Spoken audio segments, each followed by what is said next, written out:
안녕하세요. 여유로운 노후입니다.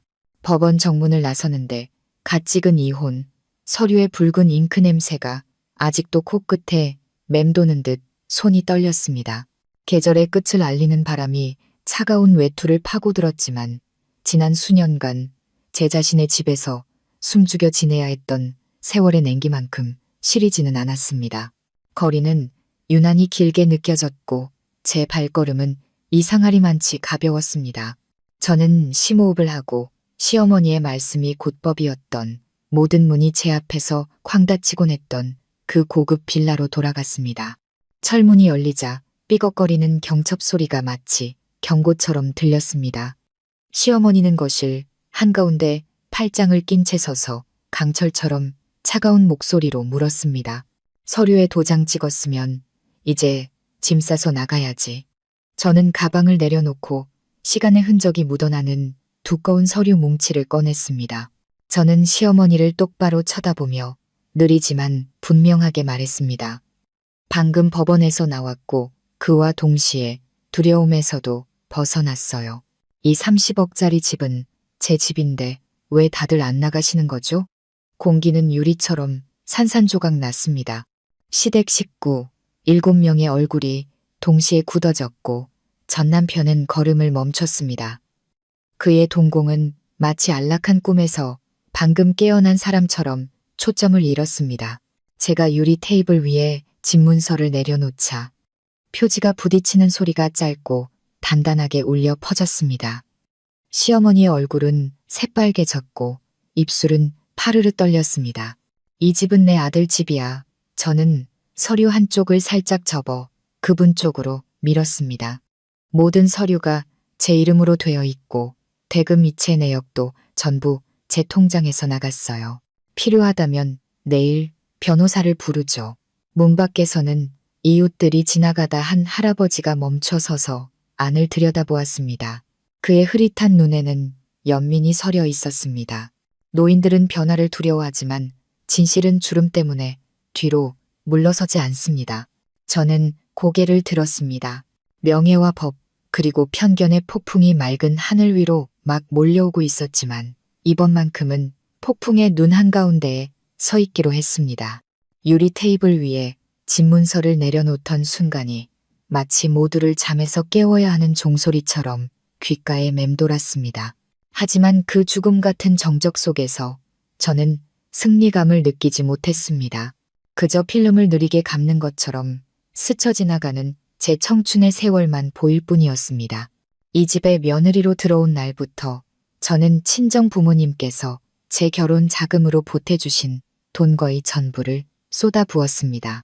거기에 10년간 직장 생활을 하며 모은 돈까지 합쳐 이 빌라를 샀습니다. 저는 제 이름으로 조용히 등기하는 방법을 택했습니다. 계산적이었기 때문이 아니라 당시 은행에서 소득 증빙을 요구했고 저만이 그 조건을 충족했기 때문입니다. 그런데 10년 후 그 집은 그저 시댁이라는 세 글자로 불렸습니다. 그리고 저는 제가 직접 지은 집에서 세입자처럼 살았습니다. 어떤 밤에는 새벽 2시까지 조용히 키보드를 두드리며 모니터 앞에서 눈이 흐릿해져도 가족만 평안하다면 나는 다 견딜 수 있다고 스스로를 다독였습니다. 출가회인이다라던 시어머니의 말이 여전히 저를 맴돌았습니다. 저는 침묵이 화목을 지키는 방법이라 생각하며 참았지만 오랜 침묵은 보이지 않는 그물이 되어 제 심장을 옥죄었습니다. 그리고 오늘 이혼 서류 한 장으로 모든 것이 끝났을 때 저는 비로소 제가 살아온 결혼 생활이 가석방 없는 감옥살이와 다름없었음을 깨달았습니다. 그리고 시어머니, 이제 거의 이른이 다 되어 관자놀이에 희끗희끗한 머리카락이 보이는 그분 역시 깊은 내면에서는 기댈 곳을 잃을까 두려워하는 한 명의 노인일 뿐이었습니다. 그분은 당당하게 손가락질하며 소리치셨지만 저는 노년의 두려움이 잊히고 아무도 자신을 언급하지 않을 때 소외되는 것임을 알고 있었습니다. 그분이 지키고 싶었던 것은 아마 이 집뿐만이 아니라 친척들 앞에서의 체면이었을 겁니다. 한국 사회에서 체면은 때로 밥보다 더 무겁습니다. 그리고 바로 그 점이 한때 가족이었던 우리를 적처럼 맞서게 했습니다. 저는 새로 지은 이 빌라에 처음 발을 들여놓았던 날을 기억합니다. 벽에서는 아직 페인트 냄새가 났고 바닥 타일은 거울처럼 반짝였습니다. 저는 떨리는 손으로 조상님 위패를 제사상에 올리며 가슴 벅찬 자부심을 느꼈습니다. 10년 후 같은 공간에서 저는 제 자신을 지키기 위한 증거로 집문서를 꺼내야 했습니다. 그 기분은 얼마나 씁쓸하던지요. 문 밖에서는 아이를 학교에 데려다주는 이웃의 오토바이 소리가 들려왔습니다. 그들은 여전히 평범한 일상을 살고 있었고 저만 이 가족이라는 폭풍 한가운데에 서 있었습니다. 제 안의 한쪽에서는 소리치고 싶었습니다. 이 벽돌 한 장, 창문 하나하나에 모두 제 땀이 스며들어 있다는 사실을 전부 말하고 싶었습니다. 하지만 다른 한쪽에서는 시골에 계신 부모님을 조용히 생각했습니다. 결혼식 날 제게 얇은 돈 봉투를 쥐어주시며 어려울 때를 대비해서 잘 간직하거라 라고 당부하셨던 분들, 딸이 괄시받는다는 소식을 들으시면 그분들의 고통은 몇 배나 더 클 것입니다. 저는 더 이상 침묵할 수 없었습니다. 그리고 저는 오늘이 단지 시작에 불과하다는 것을 알았습니다. 체면에 상처를 입었으니 시댁은 순순히 물러나지 않을 것입니다. 하지만 이번에는 준비가 되어 있었습니다. 저는 계좌이체, 영수증, 은행 거래 내역서, 대출 계약서 하나하나를 모두 모아두었습니다. 그 건조해 보이는 서류들이야말로 다가올 폭풍 앞에서 저의 숨결이자 방패였습니다. 저는 시어머니를 보았습니다. 그분은 눈가에 반짝이는 눈물을 감추려 고개를 돌렸습니다. 저는 처음으로 그 갸냘픈 어깨에 진짜 떨림을 느꼈습니다. 그것은 권력자의 떨림이 아니라 마지막 기댈 곳을 잃을까 두려워하는 한 노인의 떨림이었습니다. 하지만 동정심이 든다고 해서 시간의 톱니바퀴를 거꾸로 돌릴 수는 없었습니다. 저는 제 것을 지켜야만 했습니다. 저는 심호흡을 하고 단호하게 목소리를 냈습니다. 이제부터 더는 조용히 당하고만 있지 않겠어요. 이 집은 제가 산 집이고 제가 지킬 겁니다.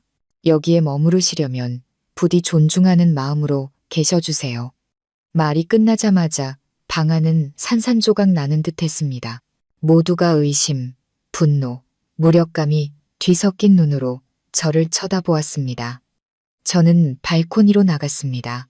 바람이 머리카락을 흩날렸고 진짜 폭풍은 이제 막 시작되었음을 직감했습니다. 이 30억짜리 집은 제 집인데 왜 다들 안 나가시는 거죠? 라고 말한 첫날 밤, 온 집안은 끈적끈적한 공기 속에 갇힌 듯 했습니다. 아무도 더는 말을 하지 않았지만 한숨 소리, 의자 끄는 소리, 급하게 짐을 싸는 물건들이 부딪히는 소리가 천둥보다 더 크게 들리는 듯 했습니다. 저는 제 침대에 누웠습니다. 몇 년 만에 처음으로 복도에서 저를 감시하듯 서성이던 시어머니의 발소리가 들리지 않았습니다. 벽 너머 그들은 조용했습니다. 하지만 저는 그 침묵이 혼란스러운 교양곡의 서곡에 불과하다는 것을 알았습니다. 밤새 잠을 이루지 못했습니다. 침대 머리맡에 놓인 이혼 서류 위로 노란 스탠드 불빛이 비쳤습니다. 그 종이는 이제 상처이자 새로운 여정을 여는 열쇠였습니다. 저는 눈을 감았지만 마음은 계속 과거로 향했습니다. 시댁 식구들을 위해 부엌에서 홀로 애쓰며 음식을 하던 저녁들을 떠올렸습니다. 단 한 번도 인정받지 못해 텅 비어버린 마음으로 말입니다. 집안일에 대해 의견을 내려고 할 때마다 제 말을 막던 손길을 기억했고 무엇보다 전 남편의 침묵하던 눈빛을 기억했습니다. 언제나 바닥을 내려다보던 마치 모든 일이 자신과는 상관없다는 듯한 그 눈빛. 그 모든 기억이 겹겹이 쌓여 긴 밤을 출구 없는 감옥으로 만들었습니다. 새벽 3시쯤 나무 문이 삐걱거리는 소리가 들렸습니다. 누군가 일어나 현관 밖으로 나가는 소리였습니다. 커튼을 살짝 젖히고 내려다보니 시어머니가 현관 계단에 웅크리고 앉아 있었습니다. 등은 더 굽어 보였고 떨리는 두 손은 어둠 속에서 무언가를 비는 듯 모으고 있었습니다. 달빛이 주름진 얼굴에 비쳤고 눈가는 축축하게 젖어 있었습니다. 그 얼굴은 더 이상 제게 소리치던 날카로운 여인의 얼굴이 아니라 상실 앞에서 두려워하는 한 노인의 얼굴이었습니다. 순간 가슴 한구석이 옥신거렸지만 이내 스스로에게 다짐했습니다. 동정심이 공정함을 대신할 수는 없어. 지금 약해지면 모든 것이 원점으로 돌아갈 거야. 다음 날 아침 문을 열고 밖으로 나갔다가 저는 예상치 못한 광경에 마주했습니다. 시어머니부터 시누이까지 시댁 식구들이 돗자리, 전기밥솥, 낡은 옷이든 상자 몇 개를 주섬주섬 챙기고 있었습니다. 그들은 저를 쳐다보지 않고 빌라에서 몇십 미터 떨어진 좁은 골목으로 향했습니다. 그곳에 그들은 임시로 천막을 치고 땅바닥에 돗자리를 깔았습니다. 몇몇 호기심 많은 이웃들이 서서 수군거리기 시작했습니다. 세상에 저렇게 집 나와서 길바닥에 앉아있네. 무슨 큰일이 났나 봐. 듣자 하니 며느리가 집을 뺏었다던데. 아이고, 늙어서 쫓겨나다니 정말 안 됐네. 그 속삭임들이 바늘처럼 제 귀를 찔렀습니다. 저는 문 앞에 조용히 서 있다가 익숙한 모습이 멈춰서는 것을 보았습니다. 전 남편과 자주 장기를 두러 오시던 이른이 넘으신 옆집 김 어르신이었습니다. 어르신은 지팡이를 짚고 그 광경을 보다가 저를 보았습니다. 그의 눈빛은 다른 사람들처럼 성급하게 판단하지 않았습니다. 어르신은 그저 고개를 끄덕여 인사하고는 제가 들을 수 있을 정도의 목소리로 말했습니다. 세댁, 자기 것은 지켜야지. 하지만 노인들은 두려워서 무언가에 집착하는 법이야. 마음이 돌처럼 굳어지지는 말게나. 어르신의 말은 혼란스러운 아침 속으로 불어오는 또 다른 바람 같았습니다. 저는 빌라를 돌아보았습니다. 유리창에는 햇살이 반사되고 있었습니다. 이곳은 제가 땀 흘려 얻은 집입니다. 누구도 그 사실을 부정하게 둘 수는 없습니다. 하지만 동시에 오늘부터 이 싸움은 더 이상 가족의 범위를 넘어 이웃과 여론, 그리고 호기심 어린 시선들까지 끌어들였음을 알았습니다. 점심때쯤 누가 문을 두드렸습니다. 열어보니 통장님과 주민센터 직원 두 분이었습니다. 그들은 소란스럽다는 민원이 접수되어 상황을 확인하러 왔다고 했습니다. 저는 그들을 안으로 모시고 매매 계약서, 은행 거래 내역서, 등기부등본 등 서류 뭉치를 차례로 보여주었습니다. 그들은 서류를 넘겨보며 고개를 끄덕이고 무언가를 기록했습니다. 돌아가면서 통장님이 조용히 말했습니다. 걱정 마세요. 이렇게 명백한 것은 누구도 어쩔 수 없어요. 하지만 앞으로 말이 많을 테니 마음 단단히 먹으셔야 합니다. 저녁이 되자 골목의 천막 앞에서 흐느끼는 소리가 다시 들렸습니다. 오가는 사람들이 멈춰서서 더 많이 수군거렸습니다. 몇몇은 저를 원수처럼 쳐다보았습니다. 저는 그들의 눈에 시댁 식구 전체를 길거리로 내쫓은 며느리의 이미지가 얼마나 충격적일지 알고 있었습니다. 진실이 어떻든 말입니다. 그리고 저는 더 이상 제 침묵이 충분하지 않다는 것도 알았습니다. 제가 목소리를 내지 않으면 뜬 소문이 가장 왜곡된 방식으로 제 이야기를 대신할 것입니다. 그날 밤 저는 일기를 쓰기로 결심했습니다. 단지 기록하기 위해서가 아니라 준비하기 위해서였습니다. 언젠가 법과 여론 앞에서 증명해야 할 날이 온다면 모든 세부 사항과 감정을 신중하게 기록해 두어야 했습니다. 저는 침묵 속에서 사는 법을 배웠습니다. 이제는 진실을 조리 있게 말하는 법을 배워야 했습니다. 두 번째 밤이 왔습니다. 여전히 정적이 흘렀지만 저는 전날처럼 떨지 않았습니다. 골목의 천막을 내다보니 시어머니가 웅크리고 누워있는 모습이 보였습니다. 얇은 담요는 계절 끝에 추위를 다 막아주지 못했고 제 가슴은 조여왔습니다. 하지만 곧바로 빚더미에 지쳐있던 제 모습, 이 집을 짓기 위해 제게 돈을 보내주셨던 늙은 부모님의 모습이 떠올랐습니다. 저는 주먹을 쥐고 다짐했습니다. 그들에게 다른 거처를 마련해 줄 수는 있겠지만 이 집에 설 권리는 절대 양보하지 않을 거야. 그리고 저는 진짜 풍파는 아직 앞에 남아있음을 직감했습니다. 그날 아침 문을 열고 마당으로 나섰다가 저는 얼어붙었습니다. 빌라 대문 앞에 눈을 찌르는 듯한 붉은 현수막이 가로로 걸려 있었습니다. 하얀 글씨는 마치 칼날처럼 눈에 밝혔습니다. 배은망덕한 며느리, 시부모 집을 강탈하다. 현수막 양옆에는 시누이와 몇몇 친척들이 팔짱을 끼고 서 있었습니다. 그들의 눈빛은 마치 제가 나오기만 하면 궁지로 몰아넣을 기세였습니다. 시어머니는 플라스틱 의자에 떡하니 앉아 온 동네가 들으라는 듯 날카로운 목소리로 외쳤습니다. 여기가 내 아들 집인데 전현이 온 가족을 길바닥으로 내쫓았어요. 세상에 이런 불효, 막심한 년이 어디 있습니까? 저는 심호흡을 했습니다. 이웃들이 몰려들기 시작했습니다. 철문 뒤로 호기심 어린 얼굴들이 내밀어졌고 수군거리는 소리가 들렸습니다. 정말이야, 며느리가 어떻게 저럴 수가 있어? 집이 저렇게 큰데 당연히 시댁 돈이겠지. 아이고, 저 할머니 불쌍해서 어쩌나. 늙어서 길바닥에 나앉게 생겼네. 그 속삭임들이 소금을 뿌린 듯 제 가슴을 파고들었습니다. 예전에 저였다면 마음이 약해져 울음을 터뜨리고 서둘러 해명하고 심지어 포기했을지도 모릅니다.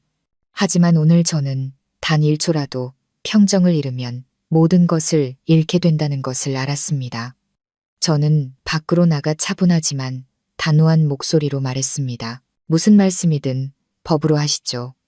서류는 제가 다 가지고 있습니다. 현수막을 거실 권리는 있으시겠지만 타인의 명예를 훼손하는 것은 범죄라는 것도 기억하셔야 할 겁니다.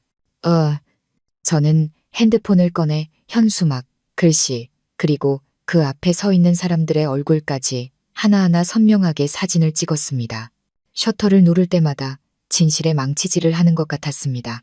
시누이가 발끈해서 달려들어 핸드폰을 뺏으려 했지만 저는 뒤로 물러서며 핸드폰을 높이 들었습니다. 제 몸에 손대시면 내일 주민센터에서 뵙게 될 겁니다. 그 순간 그들 모두가 멈칫했습니다. 시어머니는 얼굴이 새빨개져서 더 크게 소리쳤습니다.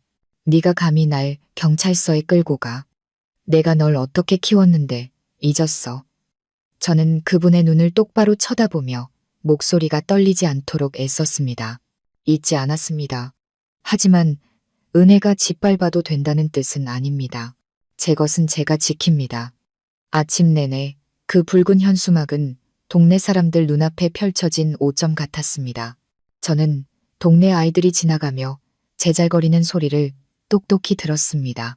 저 집에 도둑이 산데 가슴이 아팠습니다. 두려워서가 아니라 제 자신이 불쌍해서였습니다. 수년간 착하게 살아온 사람이 이제 세상 사람들 눈에 죄인으로 비치고 있었습니다. 얼마 지나지 않아 경찰관들이 문을 두드렸습니다. 저는 문을 열고 그들을 안으로 모신 뒤 모든 서류, 즉 소유권 증서, 매매 계약서, 계좌 이체 내역서를 제출했습니다. 한 젊은 경찰관이 꼼꼼히 살펴보고는 고개를 끄덕였습니다. 맞게 하셨습니다. 하지만 저쪽도 쉽게 포기하지 않을 테니 마음의 준비를 하셔야 합니다. 저희가 기록을 남기고 저쪽에 현수막을 내리도록 조치하겠습니다. 저는 그 말을 들으며 치마 끝을 꽉 쥐었지만 마음속은 여전히 파도가 쳤습니다. 그 현수막이 철거된다 해도 사람들 마음속에는 이미 상처가 남았을 테니까요. 저녁이 되자 현수막은 사라졌지만 여론은 그렇지 않았습니다. 이웃들은 여전히 수군거렸고 어떤 이는 고개를 저으며 혀를 찾고 어떤 이는 동정했고 또 어떤 이는 이야깃거리가 생겨 즐거워했습니다. 저는 채소를 좀 사러 시장에 나갔습니다. 채소 가게 아주머니가 안쓰러운 눈으로 저를 보았습니다. 세댁, 남들이 뭐라든 신경 쓰지 마. 자기가 떳떳하면 되는 거야. 그래도 혼자 몸이니 마음 단단히 먹어. 저는 웃었지만 눈시울이 뜨거워졌습니다. 폭풍 속에서도 이렇게 부드럽게 손 내밀어주는 사람이 있다는 것을 알았습니다. 그날 밤 저는 거실에 홀로 앉아 있었습니다. 노란 불빛이 테이블 위 서류 뭉치를 비췄습니다. 저는 서류들을 조심스럽게 정리하고 일기장을 펴서 다시 기록했습니다. 몇 월 며칠 그들이 현수막을 걸고 나를 집도둑으로 몰았다. 나는 사진을 찍고 경찰에 신고했다. 나는 침착함을 택했다. 진실이 내 편이라는 것을 알기 때문이다. 하지만 일기장을 덮자 저는 눈물을 참을 수 없었습니다. 두려워서가 아니라 서러워서였습니다. 수년간 저는 화목이라는 단어를 위해 살아왔습니다. 그런데 마땅한 권리를 지키기 위해 일어서자 저는 배신자로 낙인 찍혔습니다. 저는 문득 깨달았습니다. 인생의 어떤 싸움은 이기고 지기 위해서가 아니라 더 이상 억눌리지 않기 위해 싸워야 한다는 것을. 밖에서는 시어머니가 여전히 몇몇 친척들과 앉아 있었습니다. 그분의 희미한 목소리가 들려왔습니다. 내가 늙었어도 이딴 굴욕은 못 참아. 차라리 다 잃을지언정 전현한테는 안 져. 저는 조용히 문을 닫았습니다. 노년의 깊은 상처는 그런 것이었습니다. 나이가 들면 가난도 병도 두렵지 않았습니다. 가장 두려운 것은 체면을 잃고 설 자리를 잃는 것이었습니다. 그리고 바로 그 두려움이 그들을 무언가에 매달리게 하고 저를 적으로 만들었습니다. 저는 문의 등을 기댄 채 제 자신에게 속삭였습니다. 내일은 분명 다른 방법을 찾아낼 거야. 하지만 나는 폭풍의 눈 속에서 굳건히 서는 법을 배워야 해. 침착함만이 나를 지킬 수 있으니까. 그리고 저는 내일이 결코 평온하지 않을 것임을 알았습니다. 그 다음 날 밤 거리에 불이 꺼지고 제가 막 잠이 들려 할 때 대문 앞에서 이상한 소리가 들렸습니다. 저는 벌떡 일어나 귀를 기울였습니다. 시멘트 바닥에 무언가 던져지는 퍽퍽하는 소리였습니다. 저는 발코니로 나갔습니다. 심장이 세차게 뛰었고 눈앞에 펼쳐진 광경에 가슴이 철렁 내려앉았습니다.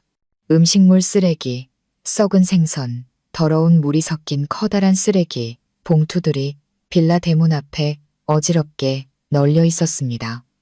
역한 냄새가 숨막힐 듯이 올라왔습니다. 어둠 속에서 몇몇 사람이 도망치는 그림자가 보였습니다. 오토바이 한 대가 굉음을 내며 골목으로 사라졌습니다. 저는 말없이 서 있었습니다. 마음이 복잡했습니다. 범인이 누구인지 너무나 잘 알았지만 나가서 소리치거나 울지 않았습니다. 저는 조용히 안으로 들어와 핸드폰으로 쓰레기 봉투 하나하나와 흐르는 오물 자국을 사진으로 찍었습니다.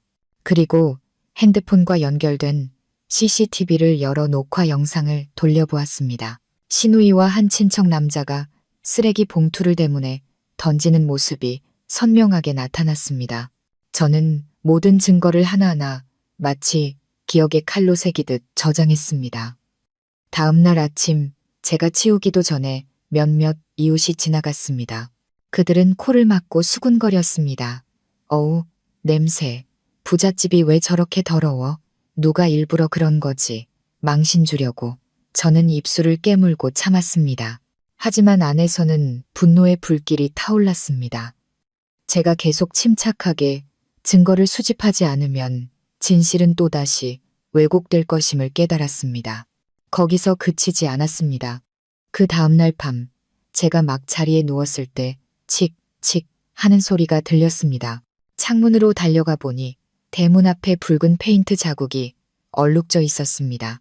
선혈처럼 흘러내리는 붉은 페인트가 시멘트 바닥을 적셔 빌라 전체가 으스스하게 보였습니다.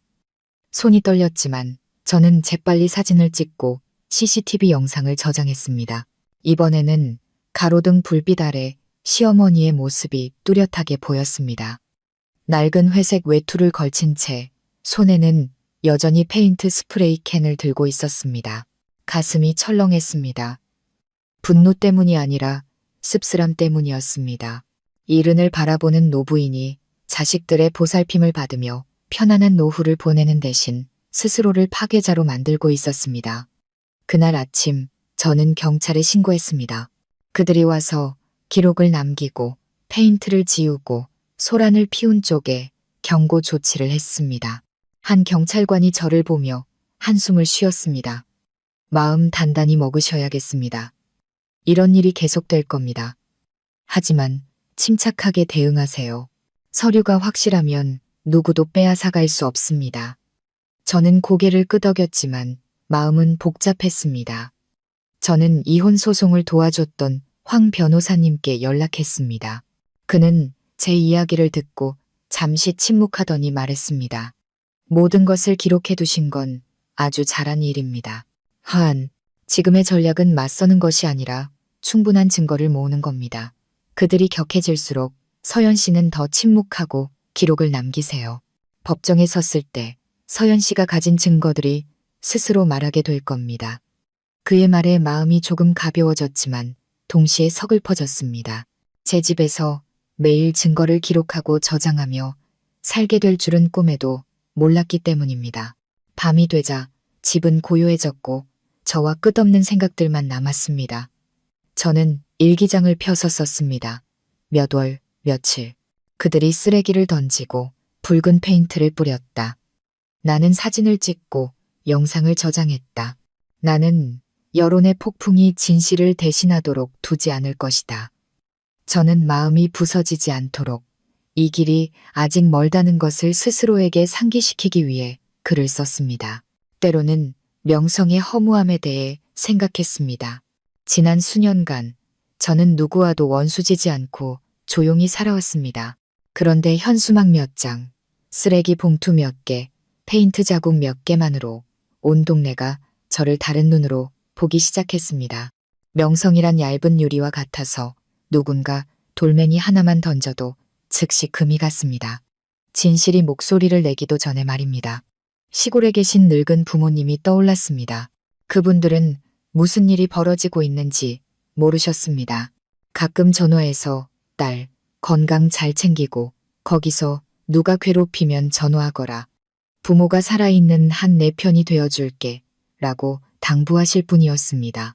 저는 그분들의 약한 마음이 더 아플까봐 차마 말씀드리지 못했습니다. 하지만 수학이 넘어 떨리는 목소리를 들을 때마다 저는 더 큰 힘을 얻었습니다. 저 자신뿐만 아니라 저를 믿어주는 사람들을 위해서라도 굳건히 서야 했습니다. 다음 날 저는 카메라 2대를 더 사서 대문 밖에 설치하고 핸드폰과 직접 연결했습니다. 그리고 옆집 김어르신께 증인으로 서명을 부탁드렸습니다. 저는 한 걸음 한 걸음 소리치거나 복수하는 대신 조용한 준비를 통해 저를 위한 보호막을 쌓았습니다. 폭풍우 속에서 저는 한 가지를 깨닫기 시작했습니다. 침착함을 지키는 것이야말로 가장 고상한 복수라는 것을. 그들이 욕설과 쓰레기, 페인트로 저를 진흙탕으로 끌어내리려 할 때 제가 꼿꼿이 서 있다면 바로 그 평온함이 그들을 초조하게 만들 것이기 때문입니다. 그날 밤 저는 거실에 앉아 있었습니다. 불빛이 깨끗한 바닥을 비추고 있었고 밖에서는 바람이 문틈으로 스며들었습니다. 저는 눈을 감고 제 심장 박동 소리를 들으며 다짐했습니다. 내일 그들이 또 어떤 수작을 부려도 나는 흔들리지 않을 거야. 나에게는 진실과 증거가 있고 무엇보다 자존심이 있으니까. 그리고 저는 이제 싸움이 새로운 단계, 즉 법과 공개적인 증거의 단계로 넘어갈 것임을 알았습니다. 제가 지켜온 증거들이 저를 대신해 목소리를 낼 그곳으로 말입니다. 조정 기일이 다가왔습니다. 저는 흰 셔츠에 단정한 검은 바지를 입고 지난 몇 달간 방패처럼 소중히 여겼던 두꺼운 서류 뭉치를 품에 안았습니다. 주민센터 계단을 오르는데 심장은 세차게 뛰었지만 전처럼 떨리지는 않았습니다. 오늘은 단순히 만나는 자리가 아니라 감정과 증거가 정면으로 맞붙는 날이라는 것을 알았습니다. 조정실은 비좁았지만 사람들로 꽉 찼습니다. 시어머니는 한쪽에 앉아 얼굴을 굳히고 있었습니다. 눈은 충혈되었지만 시선에서는 여전히 불꽃이 튀었습니다. 그 옆에는 시누이와 몇몇 친척들이 있었습니다. 그들은 마치 전투를 앞둔 것처럼 험악한 얼굴로 수군거렸습니다. 반면 제 쪽에는 단 한 사람 황 변호사님 뿐이었습니다. 40대 중반의 그 남자는 차분한 태도에 눈빛은 밝고 단단했습니다. 저는 그에게 가볍게 고개를 끄덕여 감사함을 표하며 제가 혼자가 아님을 스스로에게 상기시켰습니다. 조정위원인 중년 남성이 입을 열었습니다. 오늘 우리는 법정까지 가는 일을 피하고 합의점을 찾기 위해 모였습니다. 원고 측부터 의견을 말씀해 주시죠. 말이 떨어지자마자 시어머니가 벌떡 일어나 날카로운 목소리로 외쳤습니다. 저 집은 제 아들 집입니다.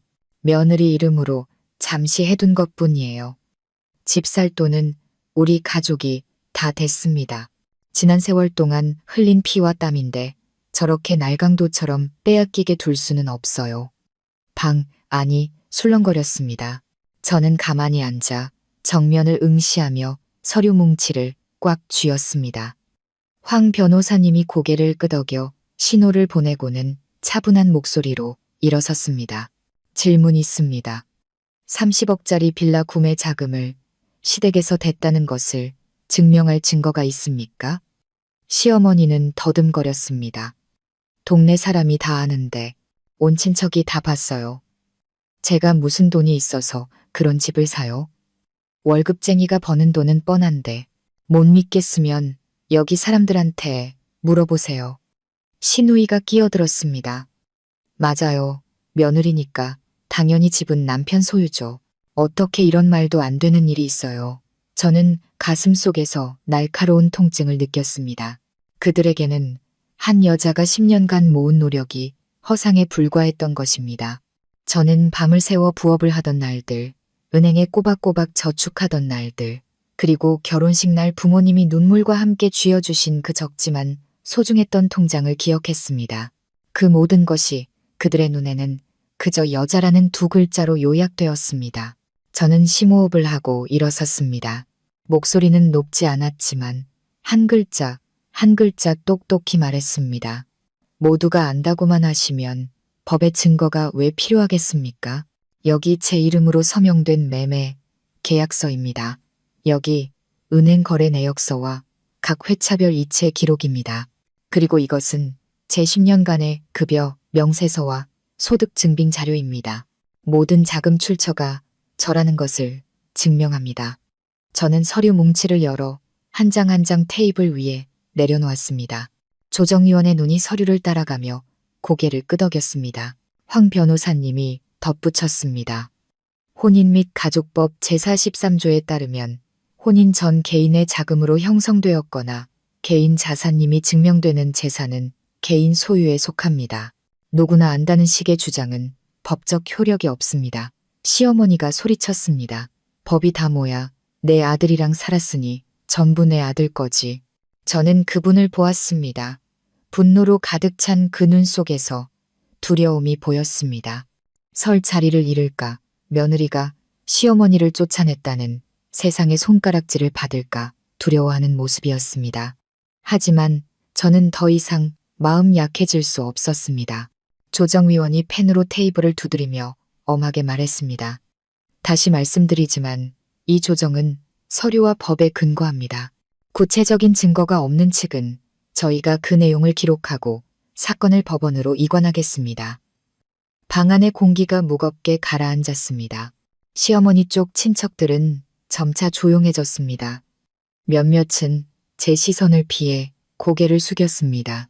그들 마음속에도 증거는 없고 여자는 소유할 수 없으며 모든 것은 남자의 것이라는 낡은 편견만 있다는 것을 스스로도 알았기 때문입니다. 저는 자리에 앉았습니다. 마치 폭풍을 겪은 듯 심장은 여전히 빠르게 뛰었지만 마음은 한결 가벼워졌습니다. 처음으로 저는 더 이상 고개를 숙이고 침묵하지 않았습니다. 저는 감히 목소리를 냈고 법이 제 편이 되어주었습니다. 조정이 끝나고 밖으로 나왔습니다. 하늘은 노을로 물들고 있었고 마지막 햇살이 길 위에 쏟아졌습니다.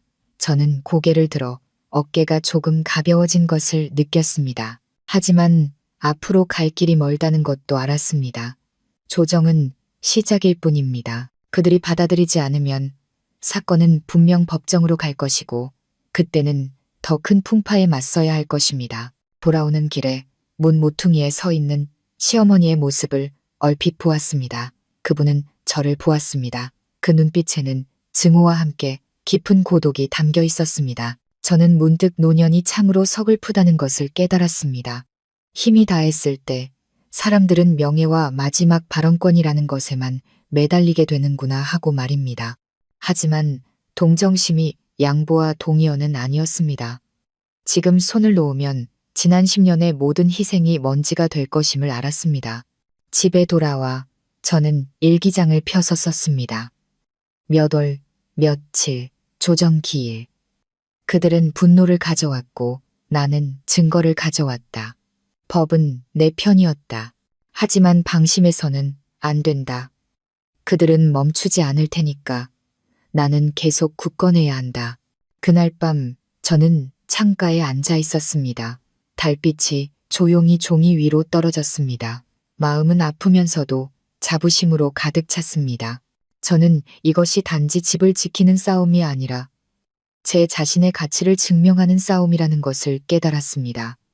더 이상 침묵 속에서 사는 것을 받아들이지 않는 한 여자의 싸움 말입니다.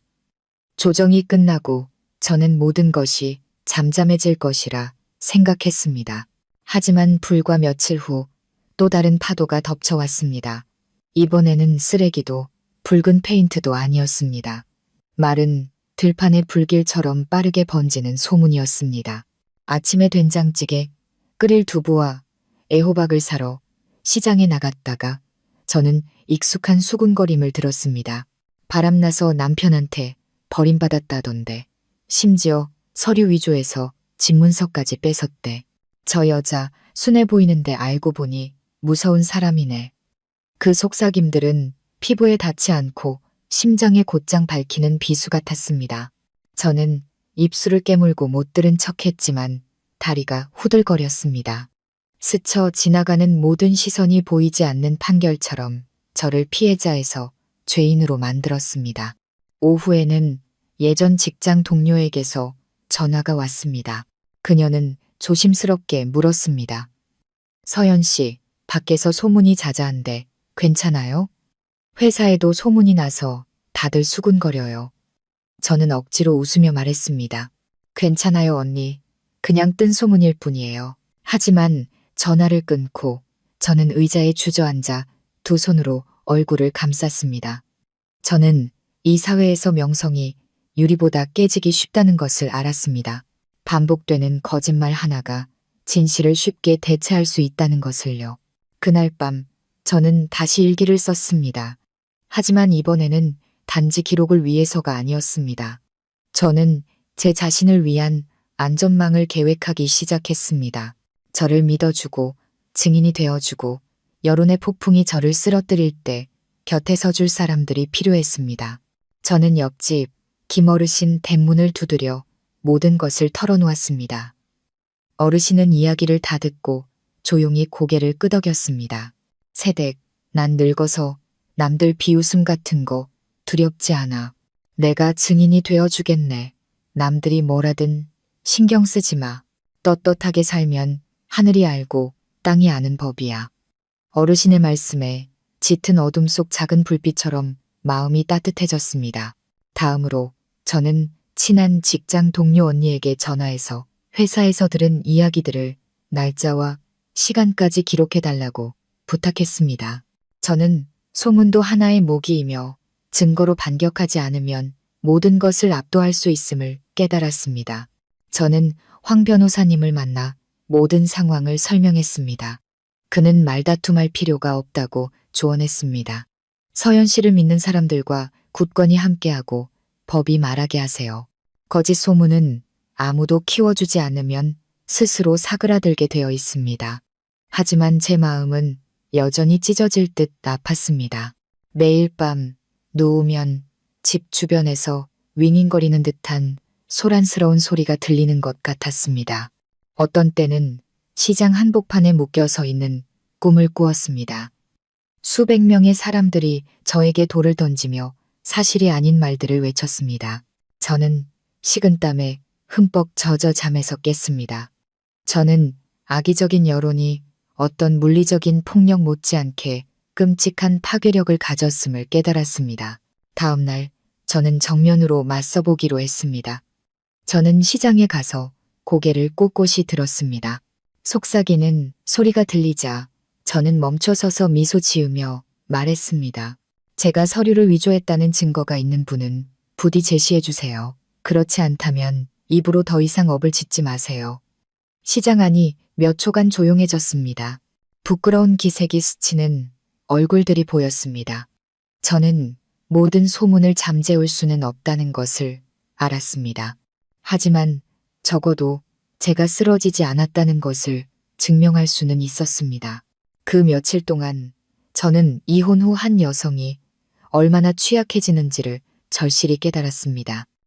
남편과 기댈 곳을 잃었을 뿐만 아니라 세상 사람들의 입방아에 오르기 쉬운 대상이 되었습니다. 어머니가 해주시던 말씀이 떠올랐습니다. 딸아, 남들이 너를 더 이상 아껴주지 않을 때 너는 내 자신을 2배로 더 아껴야 한단다. 이제야 저는 그 의미를 온전히 이해했습니다. 자신을 지킨다는 것은 적과 싸우는 것뿐만 아니라 증오로 마음이 썩어가지 않도록 지키는 것이었습니다. 저는 소문과 증인이라는 이름의 별도 파일처를 만들기로 했습니다. 그 안에 제가 들은 소문 하나하나를 기록했습니다. 누가, 어디서, 언제 말했는지, 몇몇 대화는 녹음까지 했습니다.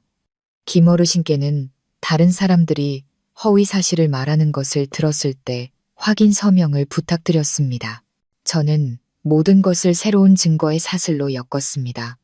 필요하다면 법정에서 재산뿐만 아니라 제 명예를 지키기 위해 이것을 사용할 것입니다. 늦은 밤, 가로등, 불빛이 창문으로 비쳐 들어올 때 저는 밖에서 시어머니의 모습을 보았습니다. 그녀는 천막 아래 홀로 앉아 무릎을 감싸 안고 먼 곳을 바라보고 있었습니다. 그 순간 저는 그분 역시 자신의 두려움과 체면의 희생자라는 것을 문득 깨달았습니다. 그분은 기댈 곳이 없었기에 소문을 퍼뜨리고 저를 깎아내리는 방법을 택했던 것입니다. 노인이 사랑을 잃었을 때 그 빈자리를 증오로 채우려 한다는 것을요. 저는 문득 연민이 저를 약하게 만드는 것이 아니라 진흙탕 속에서 맑음을 지키게 해준다는 것을 깨달았습니다. 저는 복잡한 마음으로 하루를 마감했지만 신념은 더욱 굳건해졌습니다. 악의적인 여론은 방향을 바꿀 것이고 저는 진실과 함께 끈기 있게 버티면 된다는 것을 알았습니다. 그리고 이 싸움이 아직 끝나지 않았다는 것도 알았습니다. 며칠 후면 저는 진실과 소문이 저울 위에 함께 놓일 첫 재판에 서야 하기 때문입니다. 첫 재판이 열리던 날 하늘은 언제라도 비를 쏟아낼 듯 짙은 회색 구름으로 가득했습니다. 저는 법원 문으로 들어섰습니다. 두꺼운 서류 뭉치를 꽉 쥔 손바닥에는 이른 아침에 쌀쌀한 바람에도 불구하고 땀이 맺혔습니다. 마음속에서는 떨림과 자부심이 뒤섞인 낯선 감정이 피어올랐습니다. 지난 몇 달간 모욕당하고 악의적인 여론에 둘러싸여 있었지만 이제는 진실이 목소리를 낼 기회가 온 것입니다. 법정은 넓었지만 전 남편의 친척들이 끊임없이 떠드는 소리 때문에 답답하게 느껴졌습니다. 시어머니는 원고석에 앉아 얼굴을 굳히고 있었습니다. 눈에서는 불꽃이 튀었고 시누이는 거만한 표정으로 계속 저를 힐끗거렸습니다. 그 시선에는 증오가 가득했습니다. 저는 조용히 앉아 있었습니다. 제 옆에는 기둥처럼 든든한 황 변호사님이 있었습니다. 그는 저에게 침착하라는 신호로 가볍게 고개를 끄덕였습니다. 재판을 시작하겠습니다. 판사가 의사봉을 두드리며 엄숙한 목소리로 말했습니다. 오늘 우리는 해당 번지수의 고급 빌라 소유권 분쟁에 대한 심리를 시작하겠습니다. 원고 측부터 진술해 주십시오. 말이 떨어지자마자 시어머니가 벌떡 일어나 날카로운 목소리로 외쳤습니다. 이 집은 제 아들 집입니다. 며느리 이름으로 잠시 해둔 것뿐이에요. 집 살 돈은 우리 가족이 전부 됐고 주변 사람들이 다 압니다. 저 배은망덕한 것. 이혼하자마자 집을 차지하려고 해요.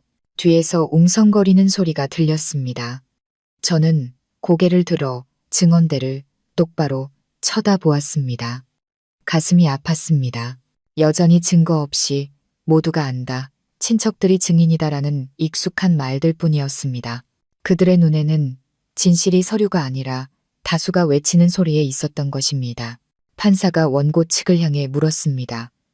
증인이 있습니까? 즉시 몇몇 친척이 일어섰습니다. 한 중년 남자가 헛기침을 하고 말했습니다. 저는 사촌 동생입니다. 집 살 돈을 시어머니께서 보태주신 걸 똑똑히 압니다. 이 집안 사람 중에 모르는 사람이 없습니다. 한 여자가 끼어들었습니다.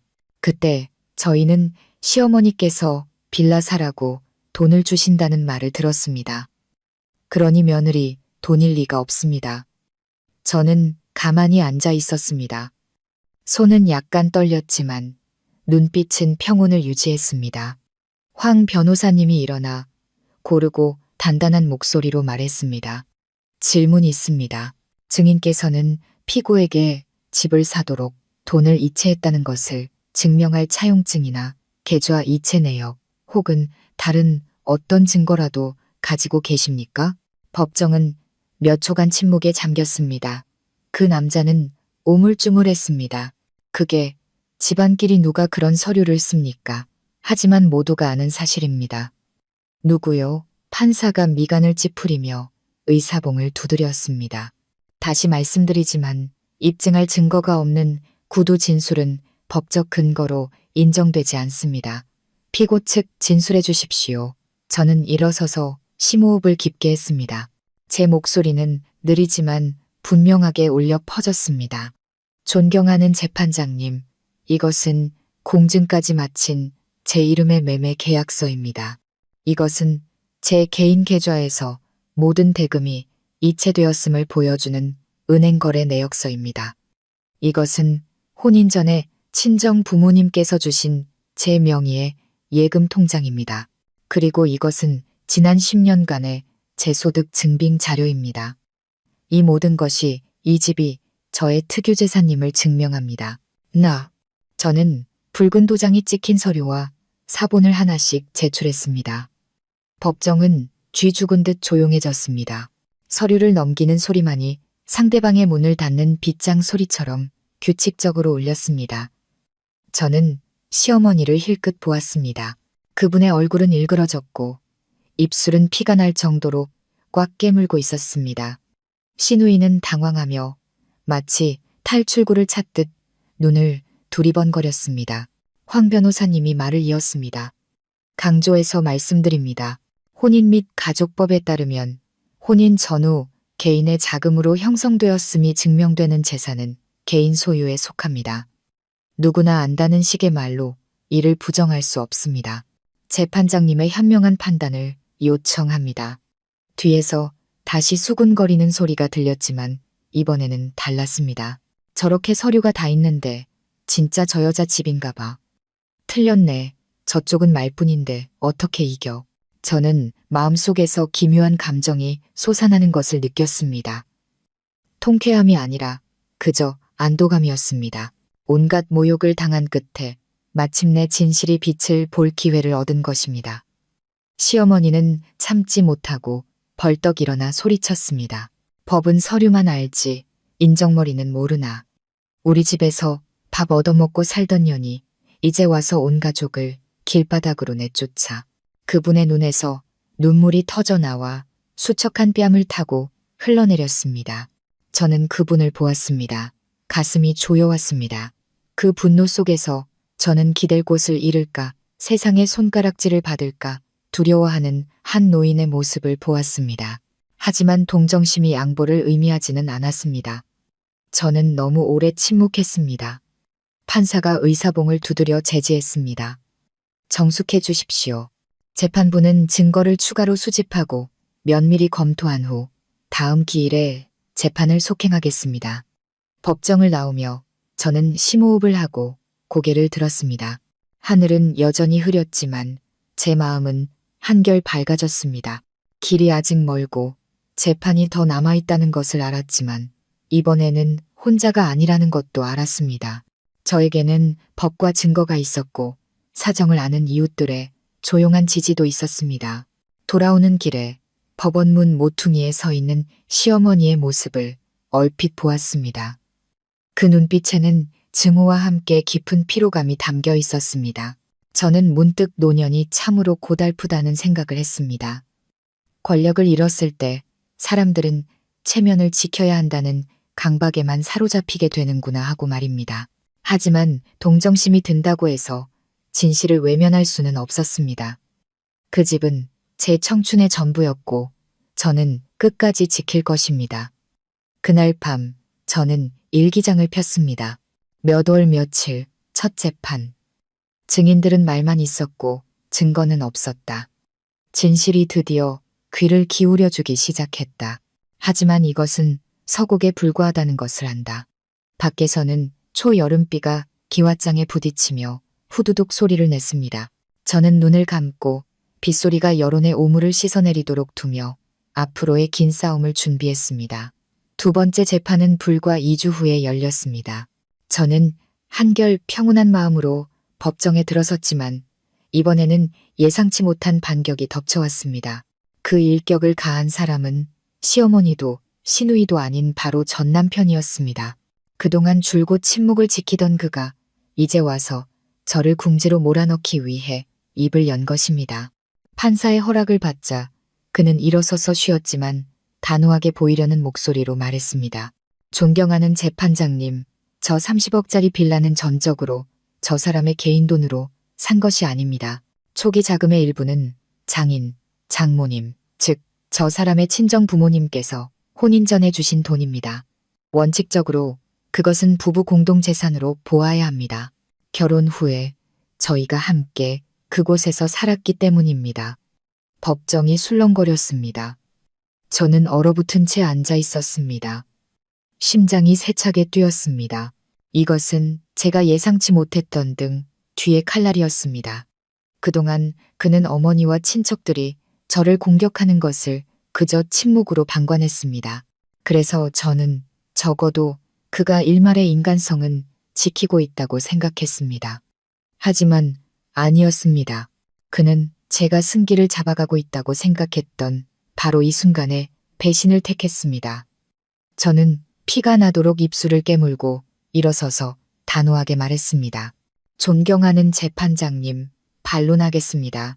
제 부모님께서 혼인 전에 주신 돈은 제 개인 명의의 예금 통장에 명확히 기록되어 있습니다. 혼인 및 가족법 제43조에 따르면 혼인 전 증여받은 재산은 특유재산이며 공동재산에 포함되지 않습니다. 전 남편은 사실을 흐리기 위해 의도적으로 개념을 혼동하고 있습니다.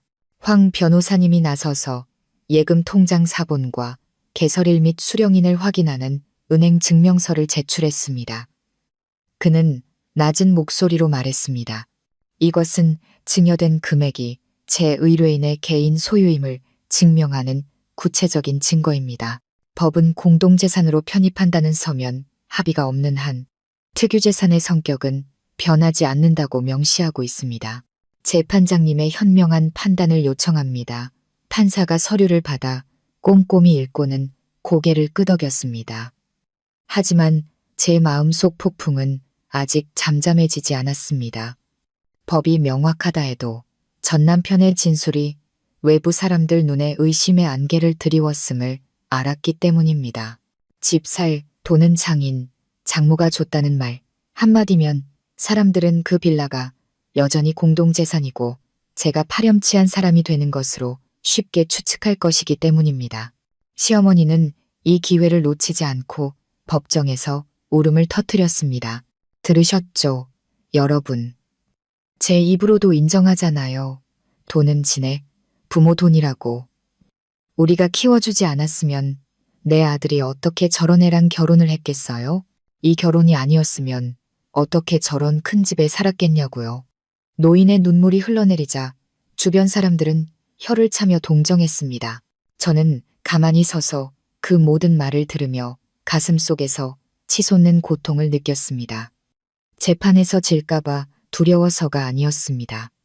한때 한 이불을 덮었던 사람에게서 온 배신 때문이었습니다. 그는 법을 잘 알고 제가 얼마나 힘들게 모든 것을 이뤘는지 알면서도 이득을 위해 의도적으로 사실을 왜곡했습니다. 저는 그를 보았습니다. 한때 따뜻했던 그의 눈빛은 쇠처럼 차가웠습니다. 저는 제가 침묵했던 지난 세월이 그로 하여금 제가 쉽게 짓밟고 억누를 수 있는 사람이라고 생각하게 만든 것은 아닌지 자문했습니다. 판사가 엄숙한 목소리로 말했습니다. 재판부는 혼인 전 개인 증여에 대한 명확한 증거를 확인했습니다. 이 문제는 금융감정기일에서 더 면밀히 검토될 것입니다. 하지만 명심하십시오. 특유재산은 서면 합의가 없는 한 혼인 후에 자동으로 공동재산이 되지 않습니다. 저는 안도의 한숨을 내쉬었지만 마음속은 여전히 파도가 쳤습니다. 이 싸움은 더 이상 단순한 재산 분쟁이 아니었습니다. 모든 말 한마디, 모든 소문이 저에게 비수가 되어 돌아올 수 있는 명예의 시험장이 되었습니다. 법정을 나오며 저는 느리게 걸었습니다.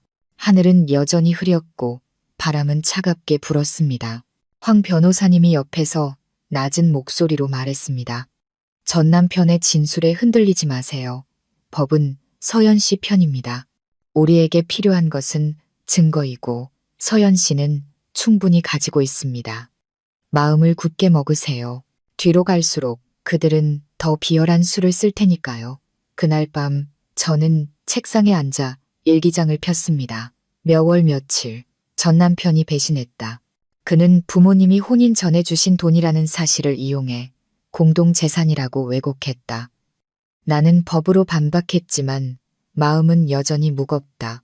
패배가 두려워서가 아니라 씁쓸해서였습니다. 저를 사랑하겠다고 맹세했던 사람이 집 한 채를 얻기 위해 과거를 짓밟을 준비가 되어 있었다니. 저는 일기장을 덮고 가만히 앉아 있었습니다. 밖에는 어둠이 내렸습니다. 골목 끝에서 개 짖는 소리가 들려왔습니다.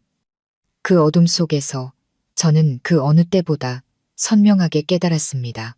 이 집을 지키기 위해 저는 한 가족뿐만 아니라 한때 남편이라 불렀던 사람의 배신과도 싸워야 한다는 것을. 하지만 그때 제 마음속 깊은 곳에서 한 목소리가 울렸습니다. 굳건히 버텨. 오늘의 모든 상처는 훗날 네가 비겁하게 살지 않았다는 증거가 될 테니까. 저는 심호흡을 깊게 하고 손에 쥔 집문서를 꽉 쥐었습니다. 그들이 또 어떤 반격을 가해와도 저는 굳건히 서 있을 것입니다. 진실은 제가 가진 유일한 방패이기 때문입니다. 그리고 저는 그 방패가 끝까지 저를 지켜줄 만큼 강하다고 믿습니다. 이전 재판에서 전 남편으로부터 받은 고통스러운 일격 이후 저는 마치 온 세상이 저를 등진 것 같았습니다. 그 후 며칠간 골목을 나설 때마다 저는 여전히 수군거리는 소리를 들었습니다. 저 집, 저 여자 거 아니라던데. 친정 부모가 돈 대줬어도 결국 공동재산이지. 어떤 사람은 심지어 제 얼굴에 대고 손가락질했습니다. 여자가 욕심부리면 결국 빈손되는 거야. 저는 눈물을 삼키고 그저 걸음을 빨리 했습니다. 마음속에는 나는 무너질 수 없어. 진실이 여론의 진흙탕 속에 묻히게 둘 수는 없어라는 결심을 깊이 새겼습니다. 다음 재판이 열리던 날 법정 안의 공기는 팽팽한 기타줄처럼 긴장감이 흘렀습니다. 이번에도 상대편은 기세등등했습니다. 시어머니는 당당하게 앉아 있었고 전 남편은 차갑게 고개를 숙이고 있었으며 몇몇 친척들은 마치 제가 곧 패배할 것처럼 저를 계속 힐끗거렸습니다. 저는 가만히 앉아 서류 뭉치를 꽉 쥔 채 어떤 기적이 일어나기를 마음속으로 빌었습니다. 그리고 그 기적은 일어났습니다. 하지만 법에서 온 것이 아니라 제 피부치, 제 가족에게서 온 것이었습니다. 판사가 새로운 증인이 있냐고 물었을 때 법정 문이 조용히 열리고 머리가 희끗희끗하고 마른 체구의 한 여성이 지팡이를 짚고 들어왔습니다. 저는 깜짝 놀랐습니다. 제 이모, 어머니의 여동생이었습니다. 지난 수년간 이모는 시골에서 조용히 지내시며 도시에 거의 올라오지 않으셨습니다. 그런데 오늘 이모가 나타난 것입니다. 그분의 눈에서는 제가 본 적 없는 굳은 의지가 빛나고 있었습니다. 이모는 똑바로 증언대로 걸어가 느리지만 분명한 목소리로 말했습니다. 저는 피고의 이모입니다. 제가 바로 제 언니, 즉 피고의 어머니에게 돈을 건넨 사람입니다. 결혼 예단에 보태라고요. 그 돈은 이후 제 조카 이름의 예금 통장으로 들어갔고 바로 그 통장에서 돈을 빼서 이 빌라 계약금을 치렀습니다. 이것이 제가 은행에서 돈을 인출했다는 확인서입니다. 서명과 날짜가 분명히 적혀 있습니다. 법정은 쥐 죽은 듯 조용해졌습니다. 저는 이모를 보며 눈시울이 뜨거워졌습니다. 이 결정적인 순간에 이모가 나타나 진실을 밝혀줄 줄은 상상도 못했습니다. 판사가 서류를 받아 꼼꼼히 살펴보고는 고개를 끄덕였습니다. 황 변호사님이 저를 향해 살짝 돌아보며 미소 지었습니다. 이것이 바로 우리가 찾던 마지막 조각입니다. 시어머니가 벌떡 일어나 소리쳤습니다. 말도 안 돼. 우리가 쟤를 키웠는데 집 살 돈이 어떻게 외가에서 나와. 다들 짜고 치는 고스톱이야. 하지만 그분의 목소리는 떨렸고 눈빛은 초점을 잃었습니다.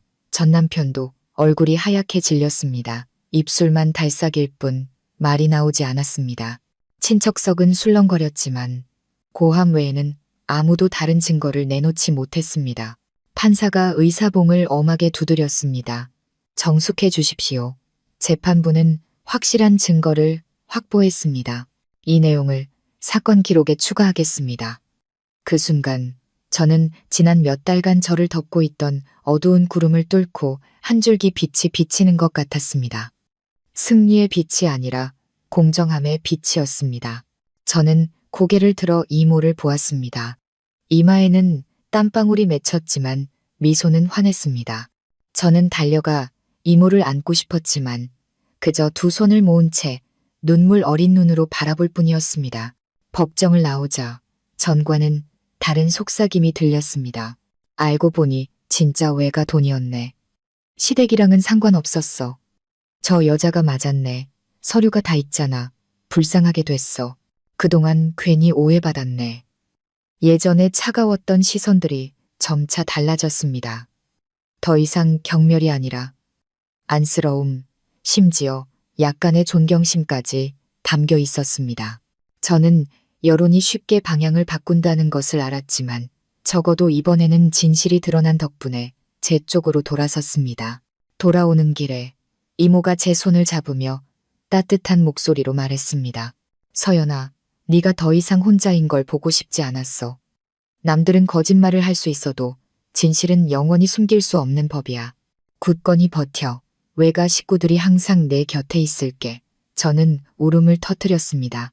몇 달 만에 처음으로 그 눈물은 더 이상 쓰지 않고 억울함이 풀린 달콤한 맛이 났습니다. 그날 밤 저는 책상에 앉아 일기장에 썼습니다. 몇 월 며칠 이모가 나타나 전 남편이 만든 안개를 걷어낼 증거를 제시했다. 여론이 바뀌기 시작했고 나는 더 이상 혼자가 아니다. 정의가 마침내 미소 지었다. 저는 일기장을 덮고 발코니 밖을 내다보았습니다. 가로등이 제가 매일 쏘아보는 시선 속을 걸어야 했던 좁은 골목으로 부드러운 노란빛을 비추고 있었습니다. 오늘 제 발걸음은 한결 가벼웠습니다. 진실이 사람들 마음속에 더 단단히 자리 잡았음을 알았기 때문입니다. 하지만 저는 이 싸움이 아직 끝나지 않았음을 알았습니다. 감정이 남아있고 최종 판결도 남아있었습니다. 저는 앞으로의 날들을 위해 준비하고 강인해져야 했습니다. 밤바람이 부드럽게 불어와 라일락 향기를 실어왔습니다. 저는 눈을 감고 심호흡을 하며 이 드문 평화로운 순간에 마음을 맡겼습니다. 그리고 그 순간 저는 속삭였습니다. 고마워요, 이모. 진실에게 목소리를 낼 기회를 준 이 세상에 감사해요. 안베이. 금융 감정 기일이 다가오자 저는 심장이 꽉 조여오는 듯한 기분이 들었습니다.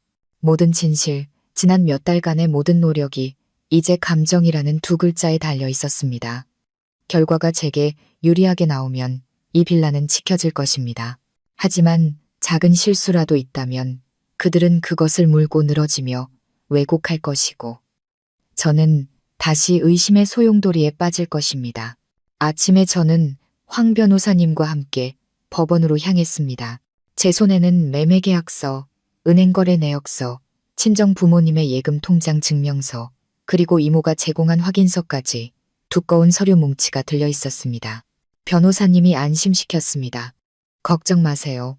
이 서류들은 모두 은행에 보관되어 있고 붉은 도장이 찍혀 있습니다. 누구도 부정할 수 없어요. 감정은 재판부가 더 확실한 근거를 갖기 위한 절차일 뿐입니다. 저는 고개를 끄덕였지만 마음은 여전히 불안했습니다.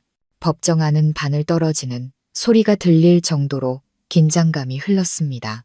금융감정위원회가 진술을 시작했습니다. 그들은 자금 출처를 확인하고 예금 통장 번호와 인출일, 그리고 이체 증빙 서류들을 대조했습니다. 최종 결론이 명확하게 낭독되었습니다.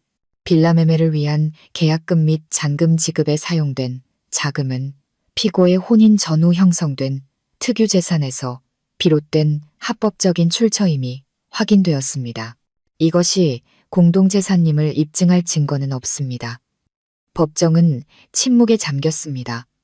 저는 몇 초간 멍하니 앉아 있다가 안도감에 두 손이 떨려왔습니다. 그동안 짓눌려왔던 모든 압박감이 한순간에 터져나왔습니다. 마치 어깨 위에서 천근만근의 돌덩이를 내려놓은 듯 했습니다. 황 변호사님이 제 어깨를 가볍게 두드리며 미소 지었습니다. 이겼어요. 서연 씨, 봤죠? 진실은 그것을 지키는 사람을 배신하지 않아요. 반대편에서는 시어머니가 흐느끼며 소리쳤습니다. 아니야, 그럴 리가 없어. 법이 눈이 멀었어. 서류만 보고 우리 가족의 노고는 무시하다니. 며느리가 어떻게 아들 집을 뺏어가. 그분은 기댈 곳을 모두 잃은 사람처럼 비틀거렸습니다. 시누이는 얼굴이 하얗게 질려 말을 잇지 못했습니다. 전 남편은 멍하니 앉아 있었습니다. 그의 눈빛은 마치 자신이 이렇게 처참하게 패배할 줄 몰랐다는 듯 넋이 나가 있었습니다. 판사가 엄숙하게 말했습니다. 정숙해 주십시오. 재판부는 이 빌라가 피고의 합법적인 소유임을 선고합니다. 원고 측은 모든 방해 행위와 명예훼손을 중단할 것을 명합니다. 의사봉이 3번 단호하게 울렸습니다. 저는 평생 그 소리를 잊지 못할 것입니다. 쓰라렸던 한 장을 닫고 제 자신을 위한 새로운 길을 여는 소리였습니다. 저는 고개를 숙였습니다. 눈물이 흘러내렸지만 패배의 눈물이 아니라 해방의 눈물이었습니다. 법정을 나오자 햇살이 눈부시게 쏟아졌습니다. 저는 고개를 들어 심호흡을 깊게 했습니다.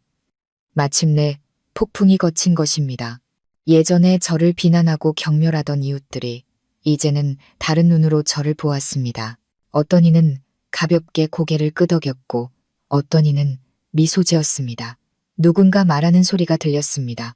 알고 보니 정말 억울했던 거네. 저렇게 굳건히 버티다니 대단하다. 제 마음이 따뜻해졌습니다. 그들의 태도가 바뀌어서가 아니라 진실이 마침내 인정받았기 때문입니다. 하지만 빌라로 돌아왔을 때 저는 또다시 가슴 아픈 광경을 마주했습니다. 시어머니가 길가에 주저앉아 있었습니다. 희끗한 머리카락은 헝클어졌고 갸냘픈 어깨는 떨리고 있었습니다. 그분은 저를 보았습니다. 그 눈에는 증오와 함께 깊은 절망이 담겨 있었습니다. 저는 문득 깨달았습니다. 노인에게 패소는 단지 집을 잃는 것이 아니라 명예와 공동체에서의 마지막 설 자리를 잃는 것이라는 것을, 그 고통을 어떤 법이 헤아릴 수 있을까요? 그날 밤 저는 거실에 홀로 앉아 있었습니다. 빌라는 조용했고 더 이상 다투는 소리도 오가는 사람도 없었습니다. 노란 불빛이 테이블 위에 놓인 서류들 위로 쏟아졌습니다. 저는 그것들을 만졌습니다. 마치 제 땀방울, 잠 못 이루던 밤, 그리고 눈물방울 하나하나를 만지는 것 같았습니다. 저는 이겼다는 것을 알았지만 왜 마음속 행복은 온전하지 않을까요? 저는 일기장을 펴서 썼습니다. 몇 월 며칠 감정이 끝나고 법은 빌라가 내 것이라고 확인해 주었다. 나는 이겼다. 하지만 왜 마음이 무거울까? 저편에는 절망에 빠진 늙은 눈들이 있다. 공정함은 실현되었지만 가족의 정은 영원히 금이 갔다. 저는 일기장을 덮고 의자에 기댄 채 앞으로의 길을 생각했습니다. 저는 이 집에서 살 것입니다. 하지만 더 이상 가족의 목소리도 유대감도 없을 것입니다. 저는 재산을 지켰지만 동시에 씁쓸한 교훈을 얻었습니다. 분쟁 속에서 정은 연기보다도 더 섭다는 것을. 밖에서는 밤바람이 나무 사이를 스치며 나무잎이 바스락거리는 소리를 냈습니다. 저는 천장을 올려다보며 속삭였습니다. 저는 집을 지켰고 명예도 지켰어요. 하지만 어머니, 저는 이제 가족이 없네요. 감정 판결 이후 저는 모든 것이 끝났다고 생각했습니다. 하지만 사실 그것은 새로운 삶의 시작점이었습니다. 공정함과 인간의 경계와 용서 사이에서 균형을 잡는 법을 배워야 하는 삶. 재판 며칠 후 저는 시댁 식구들이 골목의 천막에서 짐을 옮기는 것을 보았습니다. 그들은 거처를 찾아 헤매고 있었습니다. 시어머니는 여전히 오만하게 저를 쳐다보지 않았지만 그분의 눈빛은 달라져 있었습니다. 더 이상 불꽃이 튀지 않고 재처럼 희미하고 허탈한 기색이 가득했습니다. 시누이는 투덜거리며 불평했지만 결국 가방을 들고 따라 나섰습니다. 그들 모두가 동네의 무거운 침묵 속에서 주섬주섬 떠나갔습니다. 저는 마당에 서서 철문 틈으로 그 모습을 보았습니다. 마음이 무거웠습니다. 저는 이겼지만 그 모습은 제게 어떤 통쾌함도 주지 못했습니다. 그날 밤 저는 뒤척였습니다. 제 안에서 두 가지 목소리가 들렸습니다. 한쪽에서는 그들은 쓰레기를 던졌고 페인트를 뿌렸고 소문을 퍼뜨렸어. 그들은 마땅한 결과를 받은 거야 라고 단언했습니다. 하지만 다른 한쪽에서는 그래도 한때는 가족이었잖아. 이제 늙었는데 앞으로 어떻게 살아가실까? 라고 속삭였습니다. 저는 달빛이 마룻바닥에 가득 찰 때까지 뒤척이다가 겨우 잠이 들었습니다. 다음 날 아침 저는 황 변호사님을 찾아가 물었습니다. 제가 만약 그분들께 한동안 월세를 지원해드리고 싶다면 판결에 영향이 있을까요? 그는 가볍게 웃으며 고개를 저었습니다. 아니요. 그건 서연 씨가 하고 싶은 일일 뿐입니다. 법원은 이미 소유권을 명확히 했습니다. 집을 빌릴 돈을 주는 것은 자발적인 행동입니다. 저는 고개를 끄덕였습니다. 마치 얽힌 매듭 하나를 푼 기분이었습니다. 오후에 저는 봉투를 들고 그들이 임대한 곳을 찾아갔습니다. 좁은 골목에 위치한 어둡고 곰팡내 나는 비좁은 방이었습니다. 저는 삐걱거리는 나무 테이블 위에 봉투를 내려놓고 단호하게 말했습니다. 어머니와 식구들이 6개월간 지낼 월세로 충분한 돈입니다. 그 후에는 각자 알아서 하셔야 합니다. 더 이상 그 집에 머무르게 해드릴 수는 없습니다. 그게 제가 지켜야 할 선이니까요. 시어머니가 고개를 들었습니다. 그분의 눈에는 눈물이 그렁그렁했습니다. 그분은 험한 말을 하려다가 목이 메는 듯 말을 멈췄습니다. 잠시 후 그분은 고개를 돌리며 겨우 속삭였습니다. 마음대로 해. 시누이는 분노와 무력감이 뒤섞인 눈으로 저를 보았습니다. 저는 더 이상 말을 섞고 싶지 않아 등을 돌렸습니다. 때로는 침묵이 가장 단호한 말이라는 것을 알았기 때문입니다. 집으로 돌아와 저는 거실에 앉아 텅 빈 빌라를 둘러보았습니다. 지난 수년간 저는 이 집에서 이방인처럼 느꼈습니다. 이제는 모든 권한이 제게 있었지만 마음은 텅 빈 듯했습니다. 저는 문득 깨달았습니다. 승리가 행복과 동의어는 아니라는 것을. 그것은 단지 제 노력에 걸맞게 살 권리를 주었을 뿐. 행복은 아마도 부서진 조각들로부터 스스로 만들어가야 하는 것이겠지요. 다음 날 옆집 김어르신이 오셨습니다.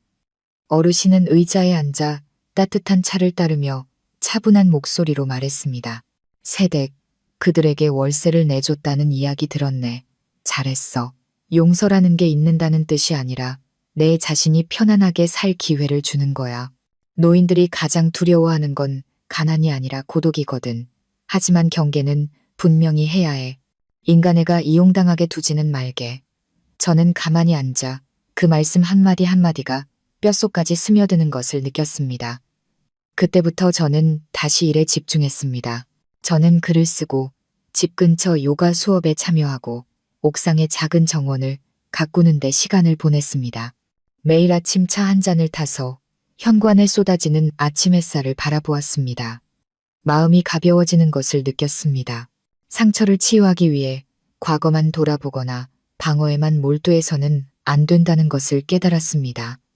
제 자신의 미래를 위해 새로운 씨앗을 뿌려야 했습니다. 가끔 시장에서 그들을 마주쳤습니다. 시어머니는 인사를 하지 않았지만 눈빛은 한결 부드러워졌습니다. 더 이상 날카롭지 않았습니다. 시누이는 고개를 숙인 채 시선을 피했습니다. 저는 그저 가볍게 고개를 끄덕이고 지나갔습니다. 저는 완벽한 화해를 바라지 않았습니다. 하지만 적어도 그 거리가 예전처럼 날카롭지는 않았습니다. 한 번은 시어머니가 가벼운 병으로 병원에 입원해 링거를 맞았다는 소식을 들었습니다. 저는 이모를 통해 약간의 돈과 함께 직접 찾아뵐 수는 없지만 어머님께서 빨리 쾌차하시길 바랍니다. 라는 메시지를 전했습니다. 이모는 그분이 한참 동안 침묵하다가 한숨만 쉬며 제가 예전이랑은 정말 달라졌네 라고 말했다고 전해주었습니다. 저는 마음이 가라앉는 것을 느꼈습니다. 더 이상 원망은 없었지만 굳이 다시 붙잡고 싶은 마음도 없었습니다. 어떤 관계는 더 이상 서로에게 상처 주지 않는 선에서 멈춰야 한다는 것을 알았습니다. 저는 일기장에 썼습니다. 몇 월 며칠. 나는 인간관계의 다른 갈림길로 접어들었다. 나는 집을 지켰고 명예도 지켰지만 그들에게 살아갈 기회도 남겨주었다. 경계는 여기까지다. 나는 누구도 공정함의 선을 넘게 둘 수 없다. 하지만 내 마음이 돌처럼 굳어지는 것도 원치 않는다. 연민화돼 얽매이지 않는 것, 그것이 아마 가장 큰 자유일 것이다. 그날 밤 저는 발코니에 앉아 있었습니다. 바람이 머리카락을 스쳤고 익숙한 골목을 내려다보았습니다. 더 이상 쏘아보는 시선은 없었고 길게 뻗은 노란 가로등 불빛만 있었습니다. 저는 조용히 눈을 감고 속삭였습니다. 모든 것은 지나가리라. 오직 사람의 마음만이 올바른 갈림길을 택해야 어둠 속에서 길을 잃지 않는다. 무더운 어느 날 오후 제가 막 퇴근했을 때 이모에게서 다급한 전화가 왔습니다. 목소리는 떨리고 있었습니다. 시어머니께서 병원에 입원하셨어. 신부전의 폐렴까지 심하대. 의사 선생님 말씀이 상태가 좋지 않다고 하셔. 저는 빌라 마당 한가운데에 그대로 멈춰 섰습니다. 가방이 손에서 떨어졌습니다. 머릿속에서는 온갖 기억이 스쳐 지나갔습니다. 저를 꾸짖던 날들, 증오, 어린 시선을 던지던 모습, 그리고 천막 아래 웅크리고 앉아있던 모습까지 가슴이 조여왔습니다. 그동안의 모든 분노가 문득 희미한 걱정으로 바뀌었습니다. 그날 밤 저는 병원에 있었습니다. 응급실은 하얗게 빛났고 소독약 냄새가 코를 찔렀습니다. 그분은 침대에 누워 있었습니다. 얼굴은 수척했고 산소 마스크 너머로 약한 숨을 내쉬고 있었습니다. 늙은 눈은 감겨 있었고 미간은 여전히 풀지 못한 분노를 품은 듯 찌푸려져 있었습니다. 시누이는 방구석에 앉아 있었습니다. 눈은 빨갛게 충혈되었고 제가 들어서는 것을 보자 즉시 고개를 돌렸습니다. 저는 신경 쓰지 않고 가까이 다가가 차가운 침대 난간에 손을 얹었습니다. 어머니, 저 왔어요. 말이 나오자마자 제 자신도 낯설게 느껴졌지만 막을 수 없는 깊은 곳에서 나온 말이었습니다.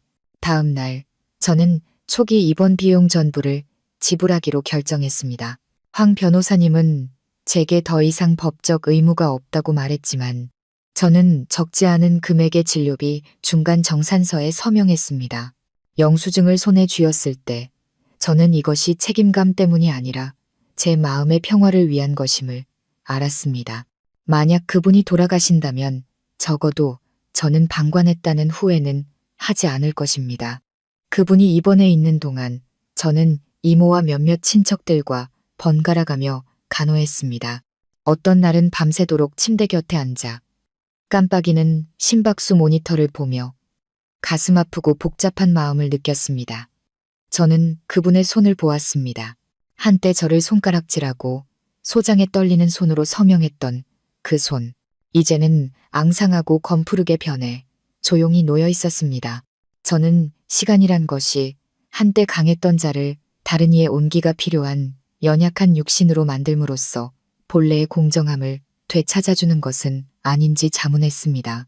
3일 후 그분이 조금 정신을 차리고 몸을 뒤척였습니다. 시선이 천천히 저에게로 향했습니다. 저는 고개를 돌리려 했지만 그분의 약한 손이 제 손목을 살짝 잡았습니다.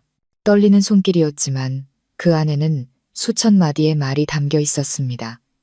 저는 바람 소리 같은 그분의 속삭임을 들었습니다. 내가 잘못했다. 단 3마디였지만 제 마음을 베면서 동시에 꿰매는 칼날 같았습니다. 제 눈물이 그분의 뜨거운 뺨 위로 떨어졌습니다. 저는 그분의 손을 더 꽉 잡으며 목이 메어 말했습니다. 어머니, 사과하지 않으셔도 돼요. 그저 마음 편히 계세요. 그분은 약하게 고개를 저었습니다. 떨리는 입술로 말했습니다. 내가 이기적이었어. 체면 때문에 너도 나도 고생시켰다. 날 용서해다오. 거기까지 말하자 그분의 숨이 가빠졌고 산소 기계가 깜빡이기 시작했습니다. 의사가 급히 들어와 기계를 조절했습니다. 저는 뒤로 물러섰지만 눈물은 멈추지 않았습니다. 그날 밤 저는 잠들지 못했습니다. 저는 병원 복도에 앉아 오가는 사람들을 보았습니다. 가족을 잃고 서로를 부둥켜 안고 오는 가족들, 환자가 위기를 넘겨 환하게 웃는 얼굴들. 저는 삶과 죽음의 경계가 참으로 얇다는 것을 깨달았습니다. 모든 증오와 다툼은 결국 존재라는 2글자 앞에 무력해졌습니다. 그리고 죽음 앞에서 사람의 마음은 그 어느 때보다 솔직해졌습니다. 다음 날 아침 저는 병실로 돌아와 그분이 한결 편안하게 잠든 것을 보았습니다. 저는 앉아서 부드럽게 그분의 이마에 맺힌 땀을 닦아주며 마음속으로 빌었습니다. 어머니, 저는 더 이상 원망하지 않아요. 그저 평안하시기만 바랄 뿐이에요. 무슨 일이 있어도 어머니를 외롭게 두지 않을게요. 시누이는 문 밖에서 제가 그분을 간호하는 모습을 보고 놀란 눈치였지만 저는 아무 말도 하지 않았습니다. 이제는 누구에게도 무언가를 증명하고 싶지 않았기 때문입니다. 그저 제 마음에 충실하고 싶었습니다. 늦은 오후 의사가 들어와 상태가 잠시 안정되었지만 계속 지켜봐야 한다고 알렸습니다. 저는 안도의 한숨을 내쉬었지만 그분께 남은 시간이 많지 않다는 것도 알았습니다. 저는 앉아서 일기장에 썼습니다. 몇 월 며칠 그분이 내가 잘못했다는 3마디를 내뱉었다. 평생을 소리치던 끝에 남은 것은 약한 속삭임뿐이었다. 나는 깨달았다. 용서는 남을 위한 관용이 아니라 나 자신을 위한 선물이라는 것을. 마음속 원망이 사라져야 비로소 평온하게 숨 쉴 수 있으니까. 그날 밤 집에 돌아와 저는 발코니에 앉아 있었습니다. 달빛이 마당으로 길게 쏟아졌고 밤바람은 시원했습니다. 저는 그 늦은 사과를 떠올리며 마음이 가벼워지는 것을 느꼈습니다. 그분께 남은 시간이 많지 않을지 모르지만 적어도 너무 늦기 전에 그 말을 들을 수 있었습니다. 그리고 저는 내일 분노가 아닌 한 인생에 대한 마지막 관용을 품고 다시 병원으로 향할 것임을 알았습니다. 시어머니의 마지막 나날들, 병원의 공기는 언제나 무거웠습니다. 저는 곁에 앉아 규칙적이지만 날마다 약해지는 심박 측정기 소리를 들었습니다. 차가운 흰색 방, 코를 찌르는 소독약 냄새, 눈부신 형광등 불빛이 그분의 얼굴을 더욱 창백하게 만들었습니다. 저는 그 늦은 사과로 모든 것이 끝났다고 생각했지만 아니었습니다. 그분은 마음속에 간직한 비밀, 눈 감기 전에 털어놓고 싶은 진실이 하나 더 있었습니다. 어느 날 오후 제가 따뜻한 물수건으로 이마를 닦아드릴 때 그분은 살며시 눈을 뜨고 떨리는 입술로 말했습니다. 네가 알아야 할 게 있다. 나중에 원망하지 않으려면 저는 더 가까이 몸을 숙여 끊어질 듯한 숨소리에 귀를 기울였습니다. 옛날에 집 살 때 외가 돈만 있었던 건 아니야. 우리 집에서도 아주 조금 보탰다. 내 동생 칠서방이 잘 알 거야. 저는 얼어붙었습니다. 그 말 한마디 한마디가 돌처럼 무겁게 제 가슴에 떨어졌습니다. 그렇다면 빌라 계약금 중 일부는 정말 시댁의 돈이 포함되어 있었던 것입니다.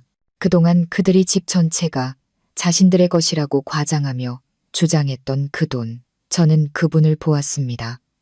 흐릿한 눈동자 속에서 체면과 진실 사이에 고뇌와 갈등이 보였습니다. 그분은 제가 의문을 품지 않도록 알려주고 싶었지만 동시에 자신이 완전히 거짓말을 한 것은 아니었음을 이해해 주길 바라는 것 같았습니다.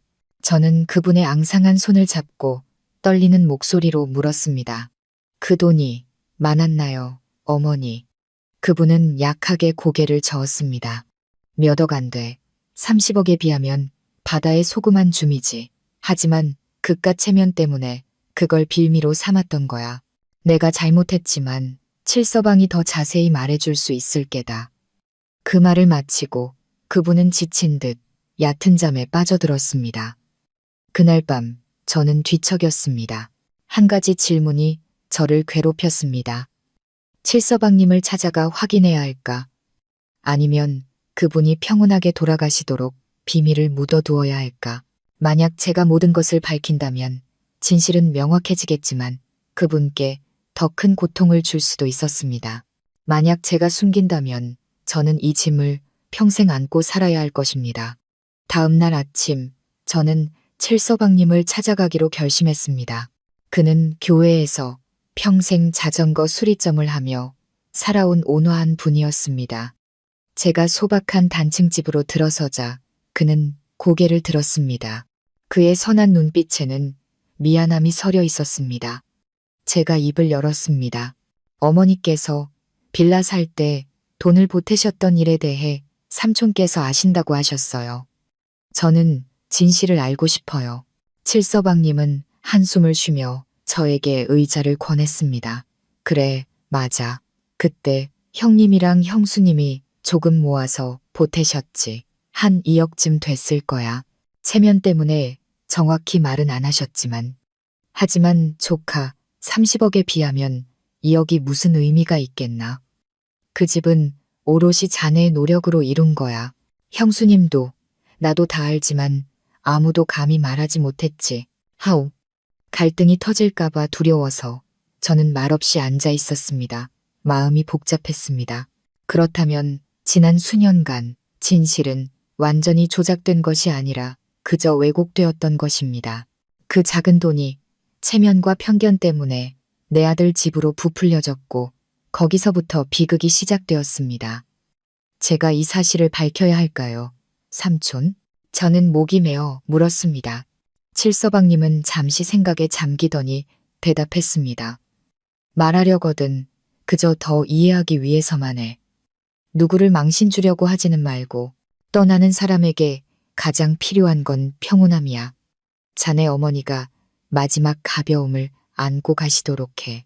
진실은 자네가 혼자 간직해도 괜찮아. 저는 병원으로 돌아왔습니다. 침대에 누워 잠든 시어머니를 보며 저는 조용히 속삭였습니다. 어머니, 칠서방님 뵙고 왔어요. 진실을 알았어요. 하지만 더는 어머니를 원망하지 않을게요. 이 세상 누구든 체면 좀 지키려고 진실을 감추는 약한 순간이 있다는 걸 이해하니까요. 눈물이 흘러내렸지만 이번에는 원망의 짠맛이 아니라 모든 것을 내려놓은 단맛이었습니다. 다음 날 그분이 잠시 정신을 차렸습니다. 저는 그분의 손을 잡고 조용히 말했습니다. 어머니, 저 다 알아요. 마음 편히 계세요. 원망 안 해요. 그분은 저를 보았습니다. 눈에는 눈물이 그렁그렁했고 입술이 달싹였습니다. 고맙다, 고맙다. 내가 죄책감 속에서 떠나지 않게 해줘서. 저는 고개를 끄덕였습니다. 목이 메었습니다. 그 순간 우리 사이에는 더 이상 적이가 없었고 오직 두 사람만이 있었습니다. 한 사람은 자신의 삶을 서서히 마감하고 있었고 다른 한 사람은 용서하기 위해 마음을 여는 법을 배우고 있었습니다. 밤이 되어 병원을 나서자 하늘은 칠흑같이 어두웠고 몇 개의 별만 반짝이고 있었습니다. 저는 고개를 들어 속삭였습니다. 마지막 진실을 알게 되었지만 그것을 상처로 만드는 대신 교훈으로 삼을게요. 저는 일기장에 썼습니다. 몇 월 며칠 어머니는 시댁에서 작은 돈을 보탰다고 고백했다. 나는 칠서 박님을 찾아가 사실을 확인했다. 하지만 나는 침묵을 선택했다. 용서는 진실을 지우는 것이 아니라 그것을 삶의 일부로 받아들이는 것이다. 진실을 짐으로 여기지 않을 때 비로소 그것은 빛이 된다. 저는 일기장을 덮었습니다. 심호흡을 깊게 하자 마음속에서 기묘한 평온함이 피어올랐습니다. 저는 이 여정이 서서히 끝을 향해 가고 있음을 알았습니다. 그리고 그것이 막을 내릴 때 저는 더 이상 억압받는 여성이 아니라 굳건함과 관용으로 폭풍을 이겨낸 사람으로 서 있을 것입니다. 시어머니가 돌아가셨다는 소식은 비가 부슬부슬 내리는 아침에 전해졌습니다. 전화벨이 울렸고 시누이가 목이 메어 말했습니다. 어머니께서 돌아가셨어요. 와주실 수 있으세요, 형님. 저는 의자에 주저앉았습니다. 기왓장 위로 규칙적으로 떨어지는 빗소리를 들으며 멍하니 있었습니다. 그 순간 제 안에는 더 이상 분노도 원망도 없었고 오직 길고 차가운 공허함만이 남았습니다. 저는 좋든 싫든 폭풍으로 가득했던 한 시대가 끝났음을 마주해야 했습니다. 장례식은 제가 전에 들렀던 그 작고 초라한 월세방에서 간소하게 치러졌습니다. 향 연기가 자욱했고 흐릿한 노란 불빛과 급하게 머리에 두른 하얀 상복천이 모두를 더 늙어 보이게 했습니다. 저는 검은 옷을 입고 임시로 마련된 제단 앞에 무릎을 꿇었습니다. 영정사진 속 주름진 그분의 얼굴은 이제 고요했습니다. 저는 두 손을 모으고 고개를 숙였습니다. 마음속에서는 파도가 쳤습니다. 온갖 기억이 밀려왔습니다. 저를 손가락질하던 모습, 법정에서 울부짖던 모습, 그리고 병원에서 떨리는 손으로 제 손을 잡으며 내가 잘못했다고 속삭이던 순간까지 모든 것이 영화처럼 스쳐 지나갔습니다. 쓴맛도 있었지만 용서도 있었습니다. 친척들은 많이 오지 않았고 예전 이웃들도 몇몇만 들러 향을 피우고 조용히 떠났습니다. 더 이상 수군거리는 소리도 손가락질하는 시선도 없었습니다. 그들은 저를 보며 모든 것이 지나갔으니 이제 평안을 찾으라는 듯 가볍게 고개를 끄덕였습니다. 시누이는 구석에 기대어 서서 눈이 빨개진 채 조문객들에게 물을 따르고 있었습니다. 저는 더 이상 그녀를 원망하지 않았습니다. 오늘의 가장 큰 상실은 제 것이 아니라 바로 그들의 것이었기 때문입니다. 제가 향을 피울 차례가 되자 저는 허리를 꼿꼿이 펴고 무릎을 꿇었습니다. 떨리는 손으로 향 3개를 들었습니다. 저는 빌었습니다. 어머니, 저는 어머니를 많이 원망했어요. 하지만 오늘 이 제단 앞에서 모든 것을 내려놓겠습니다. 더 이상 원망하지 않을 테니 부디 다른 세상에서는 평안하세요. 눈물이 뺨을 적셨지만 저는 또렷한 목소리를 유지했습니다. 저는 향을 꽂고 3번 절을 했습니다. 마음이 문득 마지막 상처가 아문 듯 가벼워졌습니다. 발인 때 저는 관 옆에서 상복천을 손에 쥐고 걸었습니다.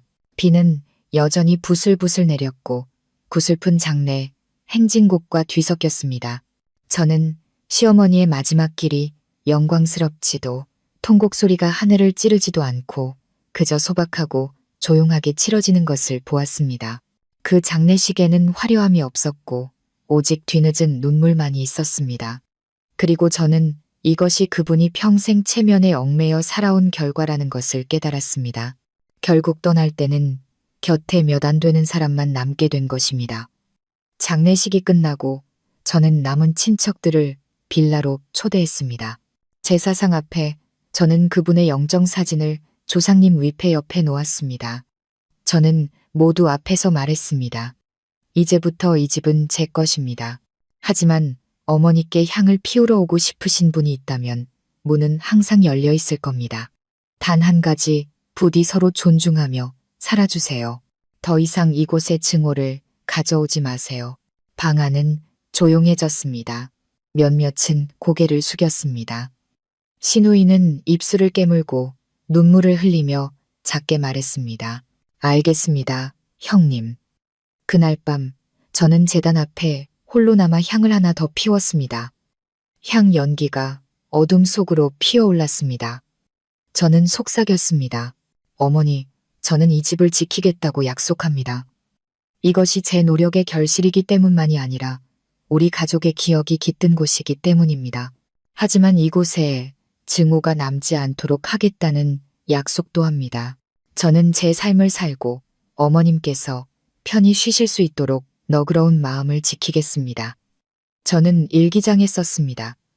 몇 월 며칠 간소한 장례식. 하지만 내 마음은 평온하다. 나는 제단 앞에서 집을 지키고 명예를 지키고 그리고 인간애를 지키겠다고 약속했다. 용서는 있는 것이 아니라 과거에 얽매이지 않고 계속 살아가는 것이기 때문이다. 이제 폭풍은 지나갔다. 흔들리는 촛불을 보며 저는 마음속에서 작은 빛을 보았습니다.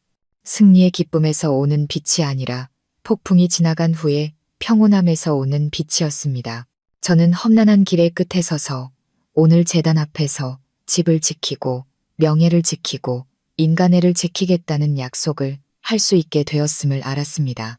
장례식이 끝나고 넓은 빌라는 다시 본래의 고요함을 되찾았습니다.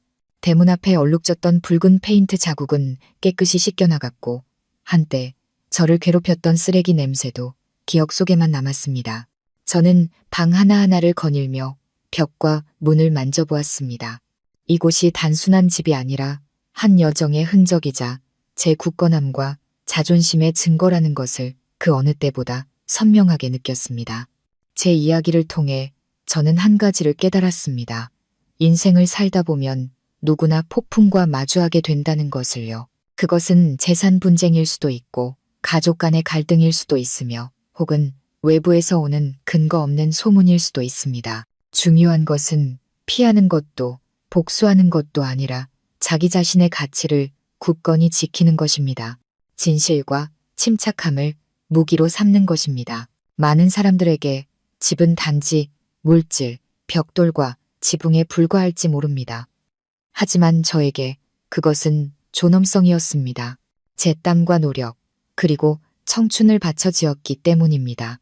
집을 지킨다는 것은 단순히 재산을 지키는 것을 넘어 한 여성으로서의 발언권과 존중받을 권리를 지키는 것이었습니다. 인생에서 너무 쉽게 포기하면 다른 사람들은 나를 약하다고 여기고 더욱 짓밟으려 할 것입니다. 그래서 때로는 외로울 것을 알면서도 이것은 내가 이룬 내 삶의 일부이며 누구도 부정할 권리가 없다고 선언하기 위해 일어서야만 합니다. 하지만 굳건함과 더불어 저는 용서의 가치도 깨달았습니다. 시어머니, 시누이, 그리고 전남편까지 그들은 저에게 많은 상처를 주었습니다.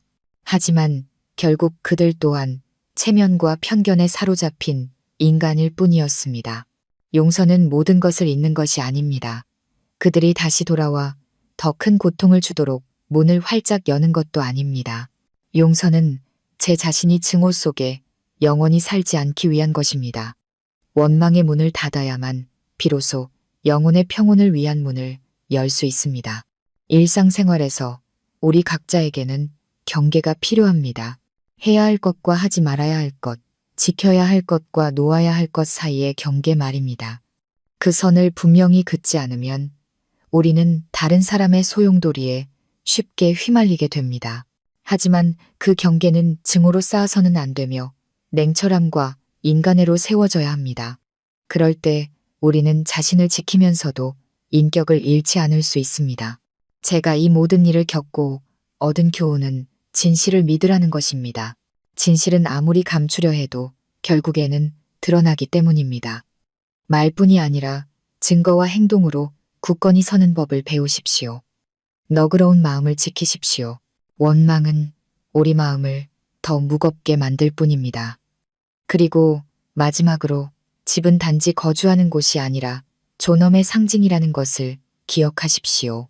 집을 지킨다는 것은 곧 내 삶의 주도권을 지키는 것입니다.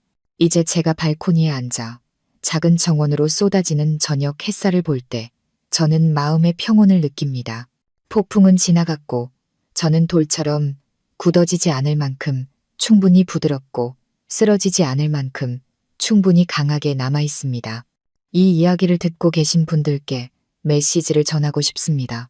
만약 당신도 폭풍 같은 나날을 보내고 있다면 절망하지 마세요. 폭풍 뒤에는 반드시 맑은 하늘이 온다는 것을 믿으세요.